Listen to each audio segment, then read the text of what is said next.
Good evening. It is Wednesday, the 31st of March, and the time is 7:45, and we are live with our weekly book club here on Tando Channel. We are so excited to have you all joining us for this amazing discussion just before we go into the long holiday.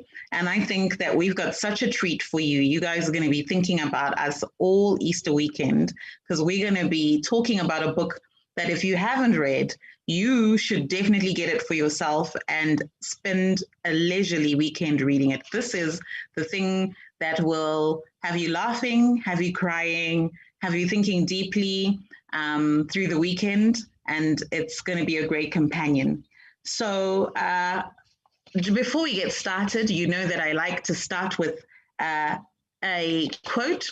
So if you remember during the first book club ever that we had here, I spoke about Chinua Achebe. Among the Igbo, the art of conversation is regarded very highly, and proverbs are the palm oil with which words are eaten. And I just love that. I think you're going to keep hearing that for as long as I am anchoring this little spot. And the proverb that comes to mind when I think of tonight's guest is, it's an African proverb, and it says, it isn't because it is hard that one doesn't dare. It is because that one doesn't dare that it becomes hard.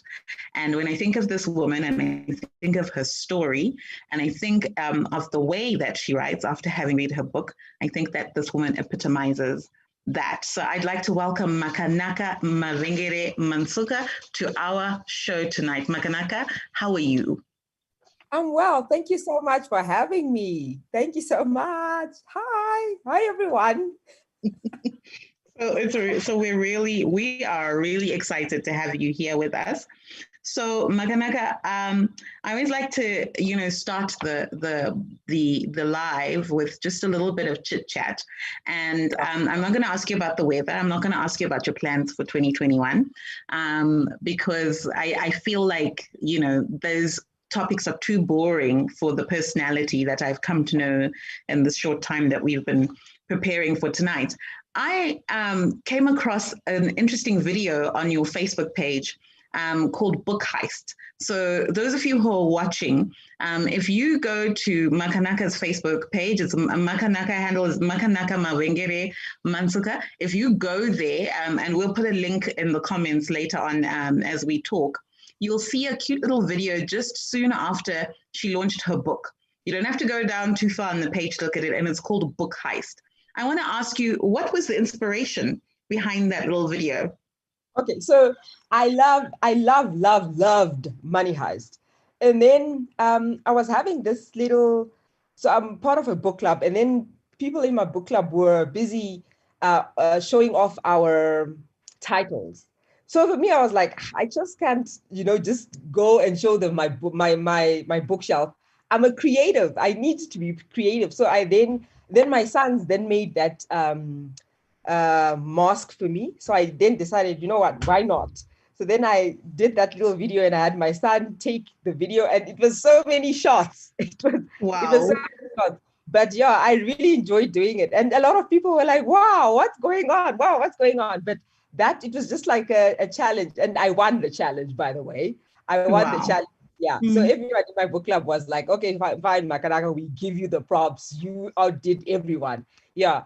And it was also to just show my book. I think because it was moving, I didn't have time to really show that this is the book, but it was there in the mix. Yeah. Yeah. Well, I mean, I loved that video. I really, really did love it. And I thought it was really fun. And I thought it was such a fun way to promote what you were doing, but also to just show our love for books, and that actually books are cool, and they're very cool. And being part of a book club is also really cool, so I enjoyed it. So we love that. So tonight we are talking about your book released just a few short years ago, just before COVID, before 2020, Perfect Imperfections. And I always do this knowing that people can't see the book, but I just love the feeling.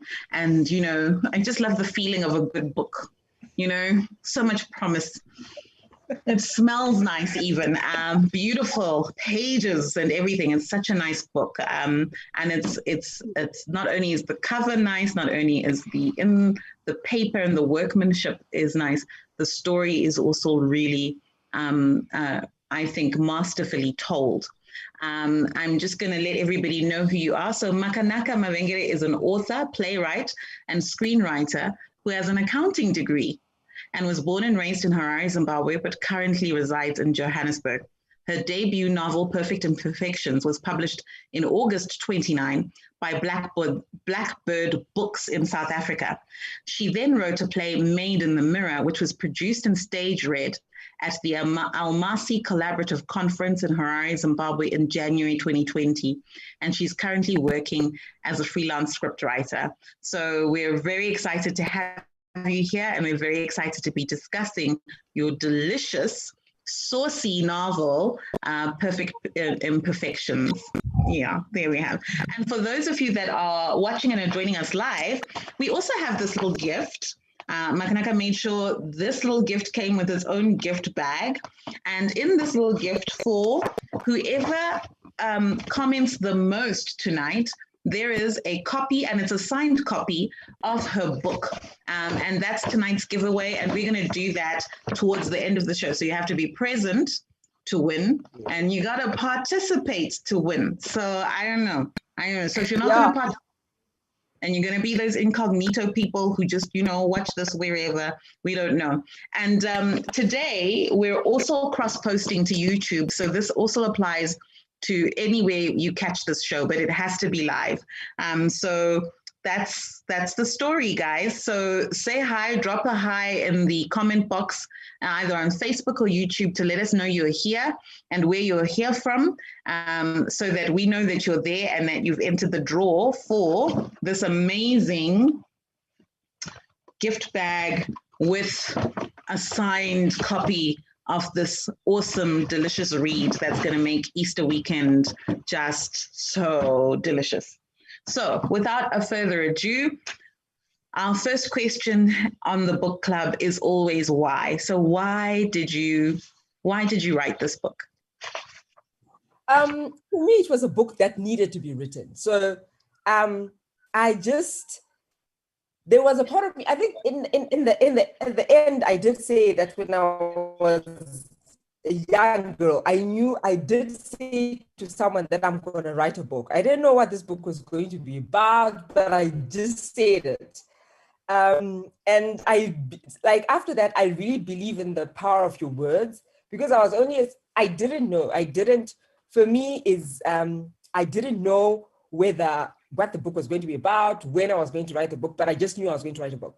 So with time, life happened. I became an accountant, and I guess the dream died. But at some point, I think when there was this story that kept coming, like I just had, whether you can call the voices, I don't know. So this story was in my head, and I would literally try to shut them out. And then one time I was like, okay, fine, let me just write the thoughts down. And I think because I had gone through a lot in my own life, I had met a lot of people who had also gone through a lot. I just felt like it was something that needed to come out of my system. And I felt there were so many things that had so many people who are going through so much. And because there's nothing that's written, people think they're alone in this world and in this situation. So I wrote the book to let people know that, you know what, you're not alone. We're together, and it's trying to act all perfect, but in this imperfect world, but we are all in it. And so that it was a book that needed to be written. I needed to write it. You needed to write it. Every time you say that, you always remind me, one of my favorite quotes, and as somebody who works in the publishing industry, is by Maya Angelou, that there's no greater agony than bearing the pain of an untold story inside of you. And so, when I hear that, like that compulsion and the need, and you're like, yes, I've got to do this. But what I also love is the fact that, when you were writing this book, you had a day job, like you were doing all the other things. You had a vibrant life with your own book club. You were reading widely.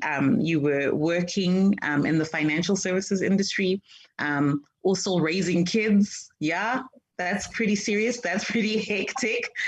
Doing all of that at the same time. And then, in the process, you're writing this book. So what was the process like that? How did you come up with the characters? How did you keep writing and write until you got to the point where you were like, okay, this is ready to go out to the public?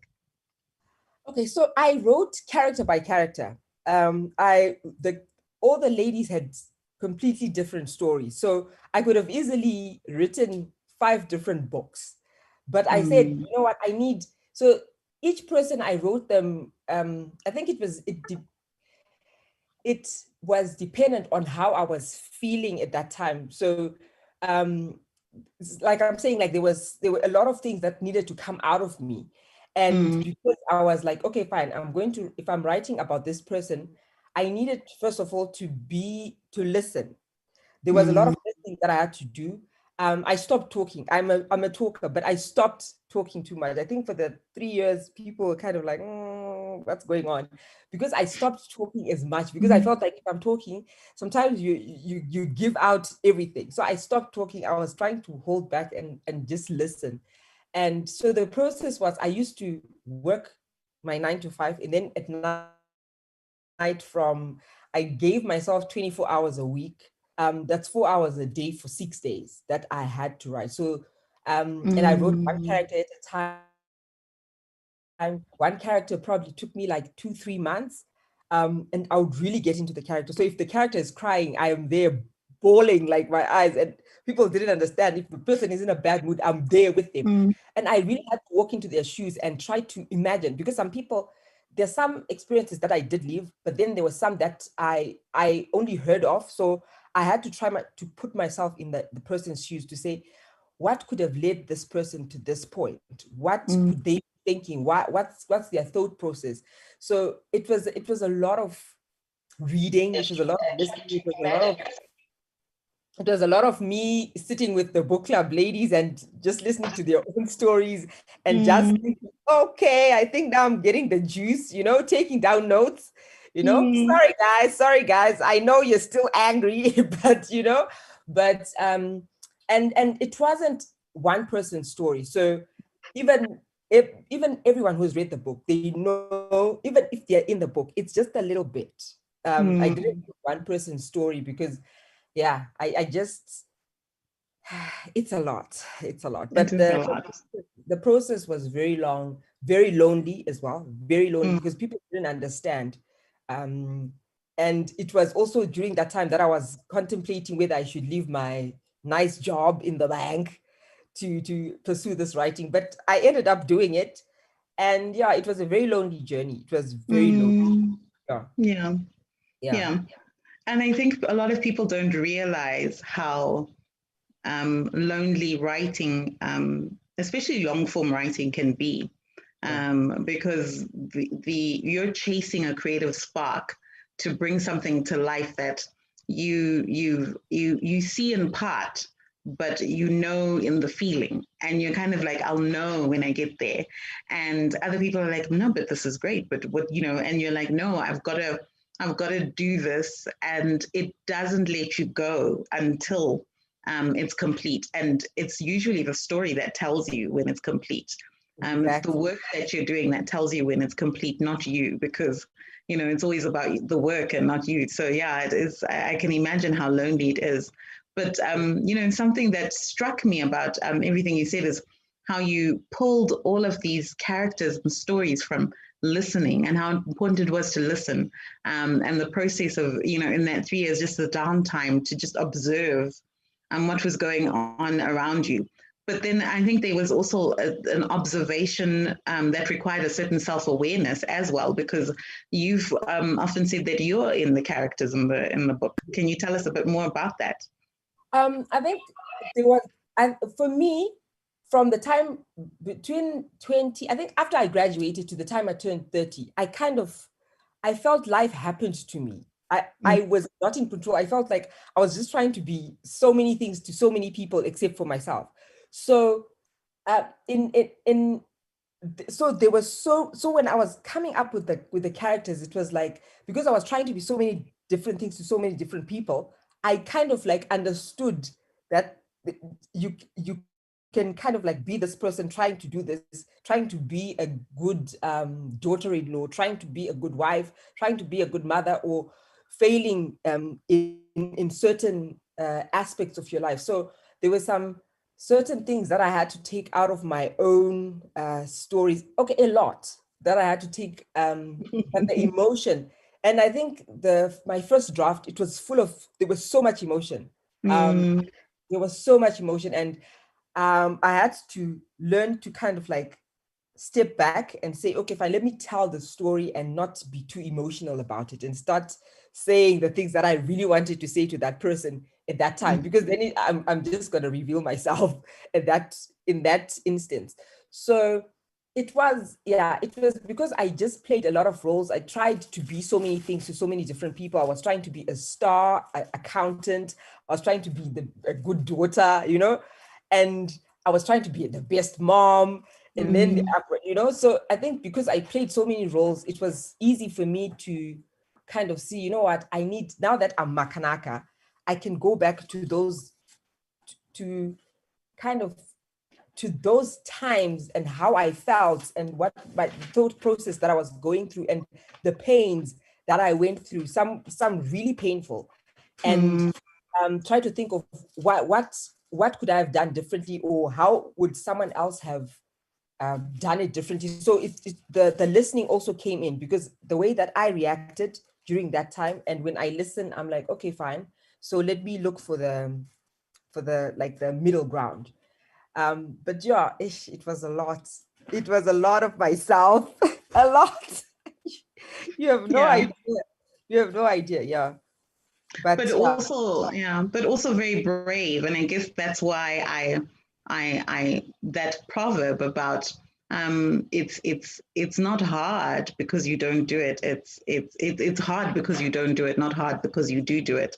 And I think, you chose a very brave path, but I think it's also rewarding in a sense, when you come out on the other end of it, and you stick with it, because in a sense, your life has changed, and you're kind of now walking in a more authentic, feeling of, I'm in the right body, and I'm in the right life, and yes, everything is as it should be. Yeah, and I think that's powerful.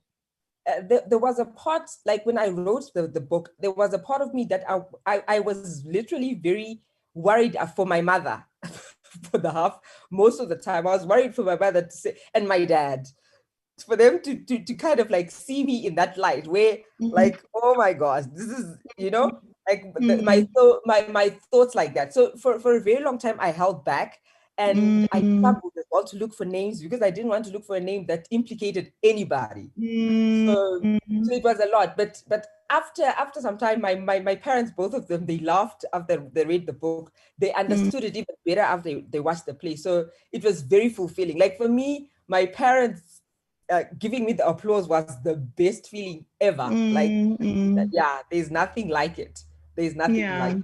Yeah. It's very interesting that you say that, because there's a famous saying that you'll never know the writer you're going to be until your parents, have passed on, because many people find it very difficult to say what they really think about situations that they observe.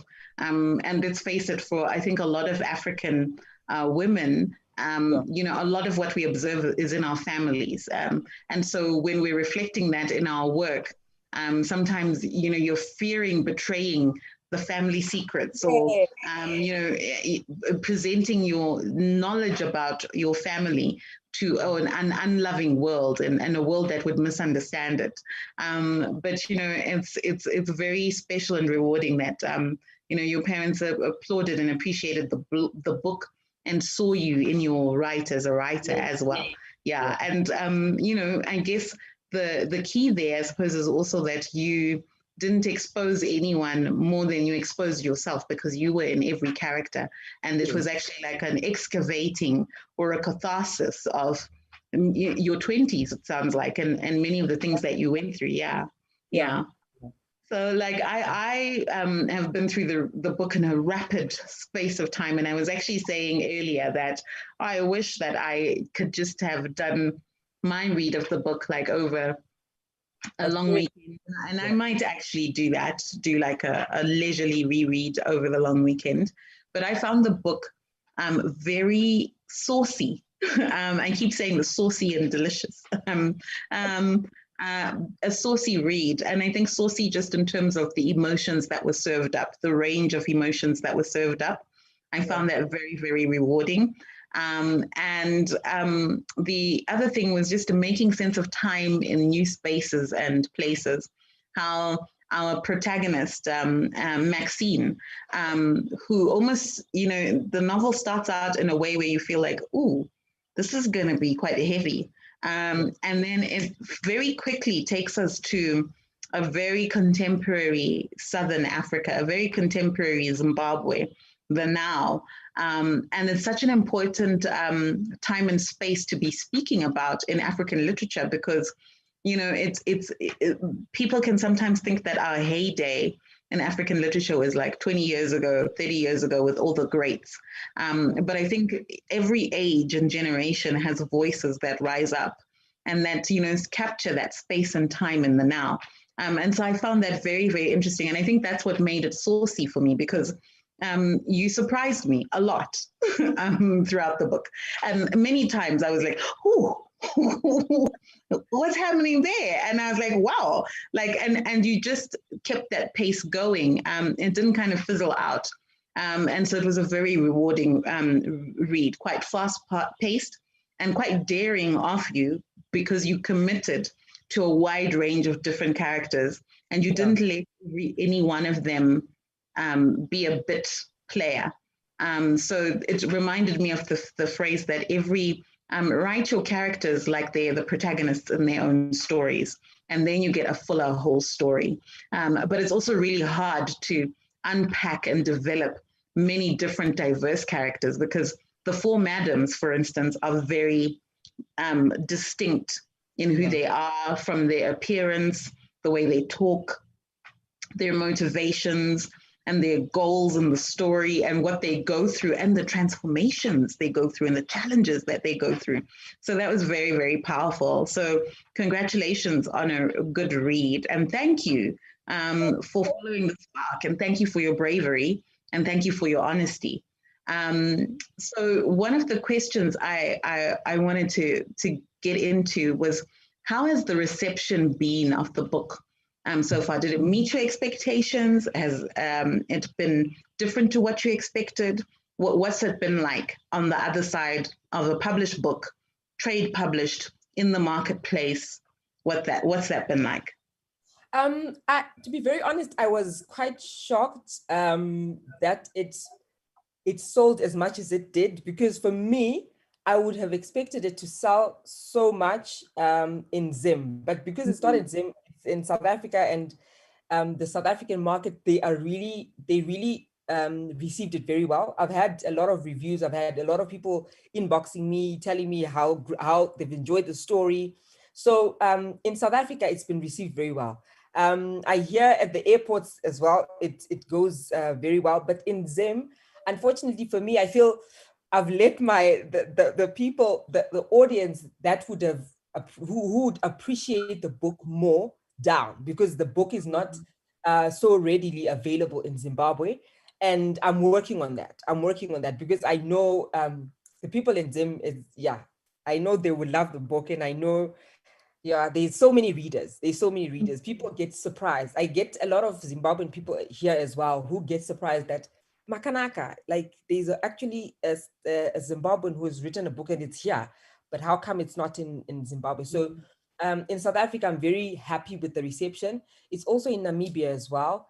Zambia, I think I only sent a few copies, and the people who have read it have received it very well. And I've had some of my friends, so it's usually people that I went to school with who want to see, like, what is it that goes in through this head, And I've had people that I've worked with in the bank, like the bank people from the bank where I worked, they were like, they bought boxes and boxes, because for them everyone was just like, oh, it's possible that you can move from one career to the next and actually be successful at it. So I'm very happy with the numbers. I'm very happy with the reception. I'm very happy with the reviews, bad or good. I think for me, it's the bad ones will just help me to be better. But sometimes I don't take it personally. I'm just like, it's fine. Like everyone is allowed to have an opinion.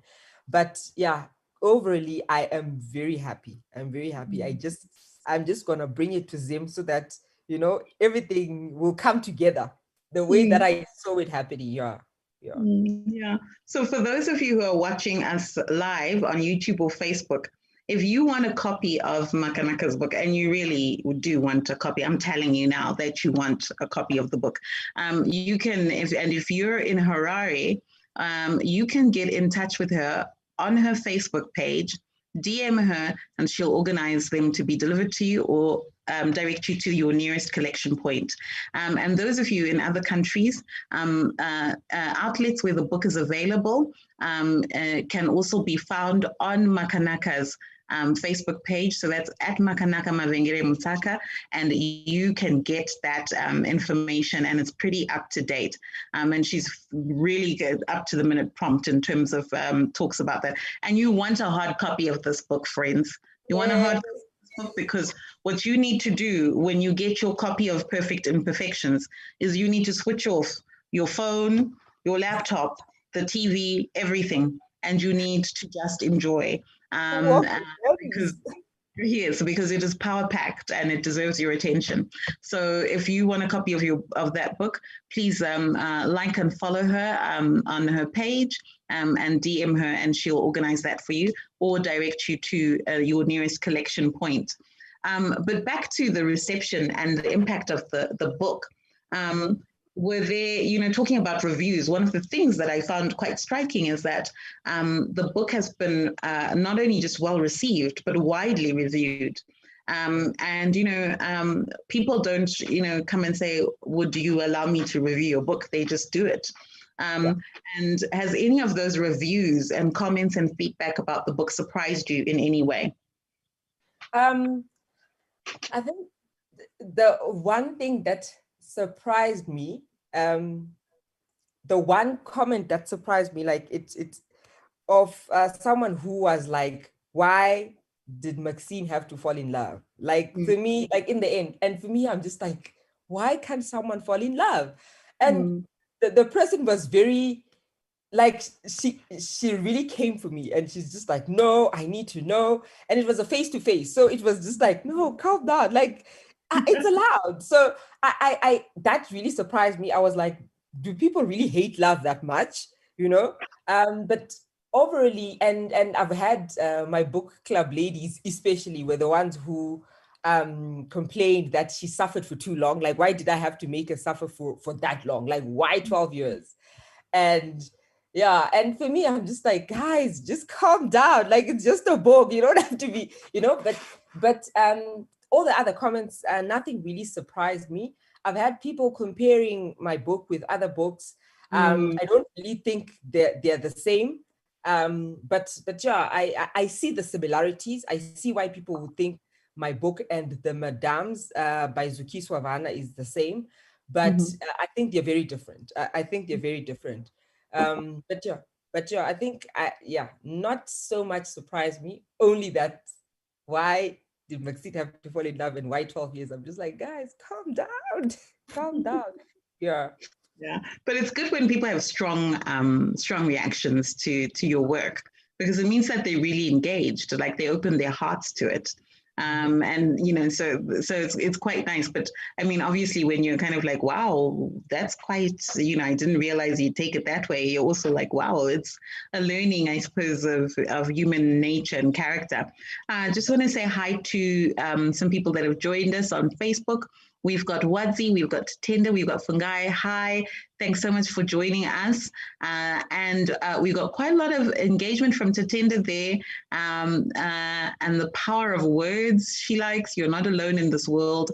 Awesome. And Fungai Socks has a question. How did a woman of numbers accountant become a woman of words, author, script writer? Basing on the prologue, it sort of seems like Makanaka's writing is inspired by juxtaposing parallels or paradoxes. What would you say to that? Juxtaposing parallels and paradoxes, numbers versus words. Yeah. I think for me, I've always been a storyteller. I think the numbers, becoming an accountant was something that happened to me. Like I said, I feel like the life, at some point I let go of my dreams of the person that I knew that I was. So the time that I was an accountant, life was happening to me. Life was happening to me. So at some point I had to stop it and just let the storyteller come out. So the storyteller was always there. Always. If you ask anyone who can tell you a story, and you think, and you'll be like, Makanaka, but were you there? And I'm like, no, I just heard this story. I just read this. I'm that kind of person. So the storyteller in me has always been. The numbers kind of just happened. Yeah. Yeah, that's good. That's a really good question, for that. And Srisaxon, if any of you who are watching us want to ask Makanaka a question, please do. She's here, and this is a wonderful special opportunity. And just to remind everybody, today we have a live draw courtesy of Makanaka. She is giving away a copy of her book, nicely packaged in this beautiful gift bag, and it is a signed copy of this delicious saucy read, wonderful for the Easter holidays, for the person with the most engagement in the comments today. So you got to be present to win, and this is only for those who will be participating during the live session. So I'm sorry if you're catching this after the live, but if you do catch it after the live, you can go to Makanaka's page to get a copy of her book and find out where you can get or buy rather a copy of her book wherever you are in Southern Africa. So do that if you're watching this after the live. But we'd also like to hear your comments and to hear your thoughts on the discussion so far. So Makanaka, I just want to turn the conversation to what's the next chapter? What are you thinking about? Because since the book came out in 2019, you then went on and did your play, Made in the Mirror. And one thing that struck me about the play being an adaptation of the book is the inverted gaze. So something that you do in this book is that you bring us a story from the gaze of the maid. And I remember when I was reading it, I was like, is this how my maid sees me? Is what she is seeing? Is this what is going through her mind? Yes. Yeah, and this is one of the ways I think it's saucy, right? Because you think that, oh, this is this very poor Maxine. Oh, she's going through all of these things, and Maxine does go through horrific suffering, and I think you carry that story well through the book.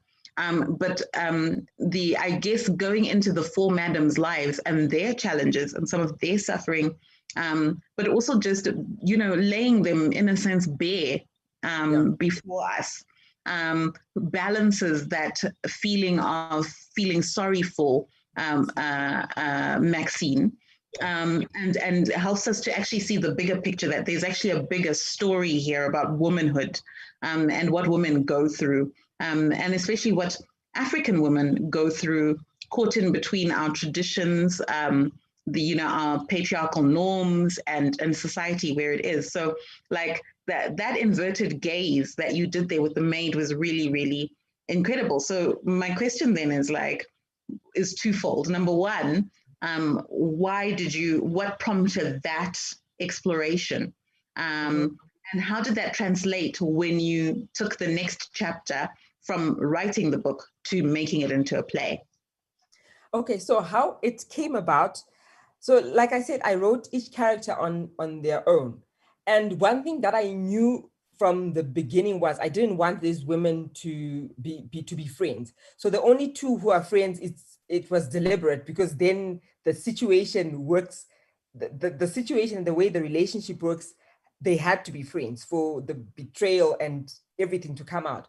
But I didn't want those women to be friends. So, and for the longest time, I was thinking, like I said, I was thinking, should I just have 5 different books about these different women? And for me, I think it was going to be taxing, because you're just reading this story about this person and they're just suffering, and you're just thinking, oh, what's the worst? What's gonna happen next, you know? And then I think I sat with it with these 5 stories for I think two good years. So not sitting after I've written. So it's as I'm writing, but I didn't know how I was going to join. And then it happened that I got a nanny for my twins. And so she was working for me and she was working for a friend of mine. And so this one time she just came in, she's like, yo, you know what happened? And she told me everything, left, right, center. And then after that, so like it was like what you call eureka. For me, I was just like, oh my word, this has to be it. So after that, that is how everything just came together. And I was so excited. I was so excited. So every time now I was writing, I was like, okay, fine. So this is how it's going to join. So at least now they don't have to be friends. They don't even have to know each other. They don't even have to meet. It's just different stories. But the one common thread is the maid. And it just worked so perfect. So it was a personal experience that I had. And I was literally tiptoeing around that maid for the longest time. I was just like, it's fine, you know, because she's going to tell everyone else. And what was the next question? Sorry. Then so the next chapter after the book was the play. And how did you then take the book and then bring it to life in the play? So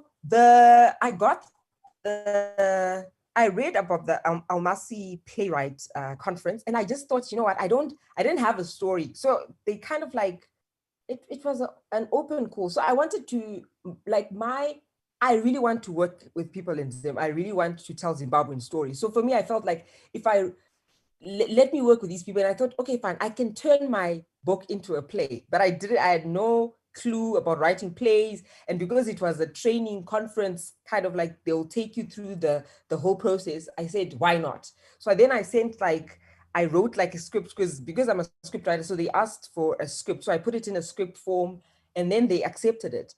And then I went through the whole process. So the book and the play, they don't end quite the same. But I felt like that there's some very interesting things that happened in the play that, you know, and there's so many nice things that happened in the book that, and it works perfectly the way that it is. But so the next chapter will be, I would really love to develop the play into like a proper stage play. And the book, I would like for it to become a series. So I want to, like I keep saying, I want to work with people in Zim. It's a Zim story. It will be better if it's told by Zimbabwean people. So I just need to work on it and work with because I've got a publisher, there's certain rights and there's certain things that I have to adhere to before I can, you know, I can make it into a screenplay. So I'm just taking my time. I'm coming up with the document and speaking to the different people, making sure that when the time is right, I'm going to strike. So right now I'm giving the book time to just breathe, to just be, because if I have a film and a book, the book will probably lose out because people like to watch more than they like to read. So right now I think it's I just need to give the book time to just, you know, to get people, for the people to read, give the book a chance before we get into a film. But the film is coming, and yeah, I'm thinking of another book. Yeah, but I need to remove myself. I like to write stories of things that I know. I don't like to write things that I don't know. And so I think for now I need to remove myself from the situation before I can write it. So I think in between, I'm gonna write a scary story. I've had some scary stories. African stories are very scary. So I've heard a lot of scary stories. I went to boarding school, so I've had some scary stuff happening to me. So I'll just put it into a nice story. it's scary, but it's also a bit, people will laugh, but it's also scary. It's my African horror story, I guess. So yeah, I've got a lot in my mind. Yeah. So my mind is just full of stories, things that I need to do. Yeah. But another book is definitely coming. A film would definitely be maybe 2023 there. Definitely. You will expect Yeah. something. Yeah. Yeah. Yeah. Well, the book has a lot of fast-paced events, so there's a lot of rich ground for film right there. Yeah. And the book has very vivid imagery in Yeah. how you describe the characters, so it definitely can be a visual feast amongst be on top of being saucy and delicious. Um, usually at about this time in our chats on the live, we like to also just to turn our gaze towards the larger story of women publishing, or rather African women authors publishing, what that journey's been like. So how is the journey in terms of getting published like for you? What's that been like? And especially what's that been like publishing a book as an immigrant, or rather as a member of the diaspora in a country where there's actually been quite well publicized xenophobia, especially against Zimbabweans. Has that played a part or anything in terms of the process of just getting your book noticed by publishers and then getting it out there? And has it even played a part in readers' perceptions of what they would find in the book? So getting a publisher it took a very long time. I think if I did not believe in the story the way that I did, I would have just given it up. But there was just something that kept saying, you know what, Makanaka, just keep trying. So the way that I packaged it, I think maybe sometimes it's the way that you package, because for me, the first person I sent to, and the last person, the time I said, this is the last publisher I'm sending to. After this, I'm just going to self-publish. That's when it worked. And it was the same publisher. But what I realized is the packaging, the way I presented the book was different. I think at the beginning, I was so excited. I was just like, I've got this great book. And I'm just like, so people probably wouldn't have gotten what the story is about, or like wanted to find out more. So it's a lot of how you package the book and sell it, number one. But it's not easy. It's not easy because I had a lot of Shona sayings and a lot of Shona in the book, and that had to kind of like be taken out, and I had to fight for the stuff that's still in, for it to remain. Because for me, I said some things only make sense if they're said in your local language. So it is harder to find a publisher. I think if you're not from South Africa, it is harder.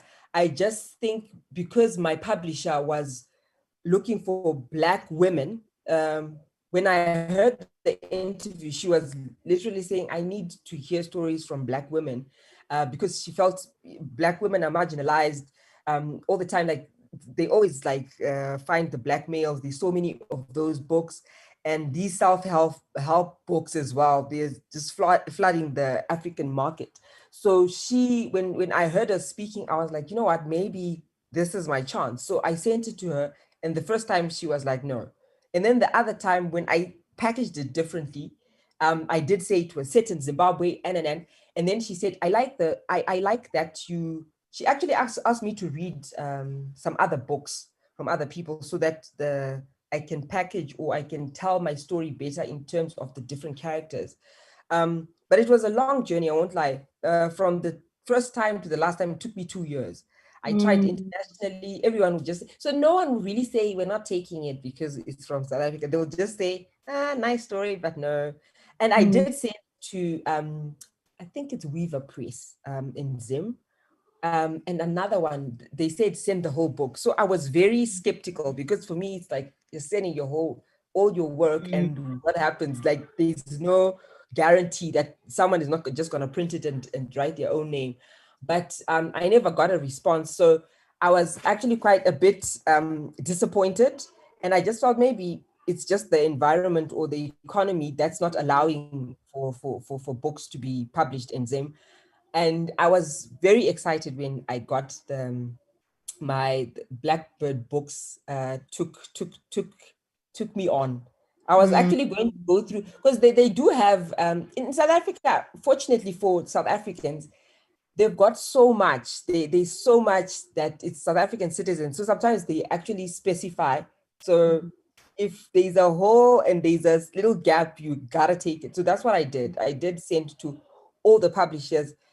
Everyone declined, but yeah, I just believed in my story that much, I guess. Yeah, well, you definitely, there's something about Blackbird books. I like what they did here. This is really, it's a good product. So well done to Blackbird Books, and well done to supporting Black women's voices. Yes. And talking about Black women's voices, I think a misconception people have about African women authors and their stories is that it's all samey. And when I say it's all samey, that there's always a perpetual struggle. It's always a story of struggle. And while there is struggle in this book, it's written in a very refreshing way and tone of voice. There's almost a lightheartedness to the tone and the feeling of the book from beginning to end, which I think helps us to enter into the heavier moments where we feel the betrayal, because there is betrayal where you're like, and it's shocking, where you're like, oh my goodness, what is going on here? And there's also and betrayal on many different levels, but there's also forgiveness, and there's also love.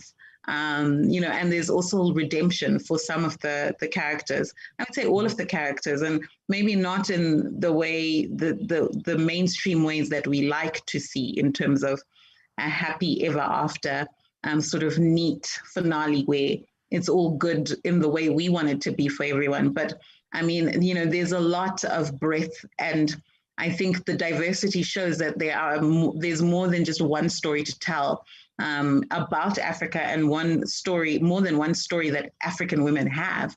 But what's your experience been in terms of being a storyteller and telling, because you spoke about writing what you know. Do people expect you to only know struggle? Definitely. I've had a couple of publications who say we want African stories, African women stories. So we want to find out, we want you to write about the problems or the struggles that African women go through. So that's the specification. So I think people always expect struggle, and I guess for now, I actually think with time, it's once it's out there, because I think for a very long time, it's a story that needs to be told. So the stories of African women and what they actually go through needs to be told. But at some point, once people know what's actually going on, maybe the story will change. Maybe we'll start talking about something else. But at the moment, I think there is a lot of Black women, African women go through that needs to be told. There's so much that we go through that, and unfortunately, like maybe back in the day, it's only now that we talk. You can go to a psychologist, you can talk to your friends, but back in the day, our mothers used to keep it. You keep quiet, you don't say it to anyone. So I think those stories still need to be to kind of still be told, and then after some time, when that wound has healed, then we will hear a different voice from African women. But at the moment, I think even the expectation, it's always that. It's always that. Yeah. Well, what I do love though is that you took it in a different direction. You took it further, and you unpacked it, and you added something new that we are still to see more of, and we need to see more of. In what you did in this book. So thank you very much for that. We really, really, I appreciate that as a reader, just to read something contemporary on that level, a very well told story. So we're coming close to the end of the live, and we still have the book to give away. And like I said, it comes with a very beautiful gift bag, and the book is signed by the author. And we're going to do a draw for the people that have been commenting on the book. And right now, it's neck and neck between Mr. Tender Tom and Fungai Anthony Socks, they've just both posted just now. Please, Fungai says, please hint us the title. You can't just nyemudza us and leave us in suspense till 2023. That's just too far. So that, I think, is in regards to the next chapter. To Tender to Tom, changing the narrative, especially in how women are perceived. Well done for putting that in writing. Very nice comments there. Nice engagement there. Thank you guys for joining us. And so before we do the live draw, I'm just going to call upon Makanaka to read us an excerpt from the book as we come to the close of tonight's conversation. I always like to end every live with a reading. And so it's always nice to hear it straight from the author's voice, which is something we don't always get when we pick up a book and read it. So Makanaka, what have you prepared for us from the book to end this delicious conversation with? Yeah, I'm just gonna tease people a bit. So so it's the part where Maxine, now everything starts happening from perfection to imperfection, basically. So that's the bridge, yeah. So I'm just gonna read that, chapter 3, 30 March. I had often found myself wondering about the women I encountered. I wondered how they felt, how they thought, tried to imagine how it felt to walk a day in their perfect lives. According to me, Nyarai had everything anyone could ask for: the big house, good husband, great job, and happiness. Monday was out conquering the world. Brenda could easily be cast for a part in the Real Housewives of Harare, because she spent most of her time complaining about petty issues. Tendekai was single, living out loud boldly and unapologetically. And then there was Kreshi, who was everything I was not but wish I could be: fearless, free-spirited, opinionated, living for the moment and always dressing to impress. I did not know much about these women, but the little I could see convinced me that they lived a life that was like heaven compared to the one I had lived. My spending time imagining their lives kept me from thinking about my own bad life experiences. Little by little, without any of them knowing, they each became important to me. Not because of who they were, but it was more of what each of them was unintentionally giving to me. They each had a piece of something I wanted, and together, these pieces made up the life I knew I would never be mine. But it was one I could live through them. Nothing prepared me for what happened when my perception of their lives and their realities finally met. Nothing. I end. Definitely a teaser there, leaving us on a cliffhanger, because now we're like, what happened? What is happening? How did it change? We got another comment from Wadzanai. Thank you for the great conversation, ladies. It really was inspiring and thought-provoking. I am not just saying this for the gift bag, smiley face. I can't wait to have the book available in Zim. Thank you, Wadzanai. We can't wait to have the book available in Zim. And Makanaka, when it is available in Zim, we'll definitely promote that on the channel as well, because we want to read African women writers, and we want to raise awareness of where people can get their work, so that we can mainstream that on this channel. It's time. There's never been a better time than now to start reading our stories and telling them. So thank you very much for that. So as we look at the comments, we've had quite a lot of people watching, but only very few people commenting. So our commenters today were Wadzanai, Tatenda, and Fungai. Thank you very much for participating and sharing your comments and your thoughts. And I don't know how you want to do this, Makanaka. Do you want to do this by number of comments or by like the size of the words in the comments? Because like, you know, Fungai is there. He's writing a lot, but he only had 2 comments. Tatenda is solid and steady from the beginning until the end, and she's probably got the most number of comments, but very concise. And then we got Wadzanai there also with a lot of words there.